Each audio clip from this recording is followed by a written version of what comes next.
राजनैतिक हिंदू मानकर विजय ओडिशा बनाम हिंदुत्वर विजय पश्चिमबंग।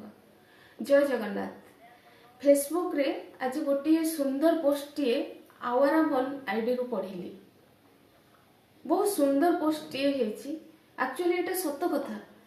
मु तो प्रथम पश्चिमबंगर समस्त सनातनी भाई भौणी मानू शुभेच्छा एवं शुभकामना जनइबी, कारण एटा गोटे बहुत बड़ विजय है सनातनी मानकर।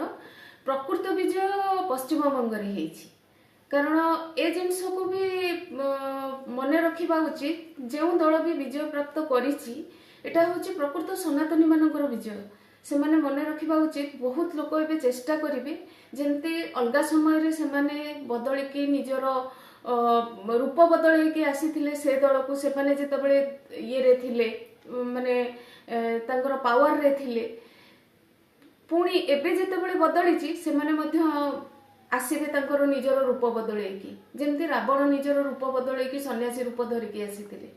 तेणु ए जिनस को से दल एटा को जदि मन न रखिबे, जो मानकर माने श्रम निजर जीवन निजर अस्तित्व देकी जो माने आज सनातनीत्व को आनिकी ठिया करिसंती, ए जिनसटा को आनिकी थोइबा निहाती जरूरी। तेणु जो आइडियोलॉजी रे दल विजय प्राप्त करिछि से आइडियोलॉजीटा को जदि न रखिबो, ताहले आज ओडिशार अवस्था जहा से अवस्था पश्चिमबंग रे हेजिबो। जय जगन्नाथ।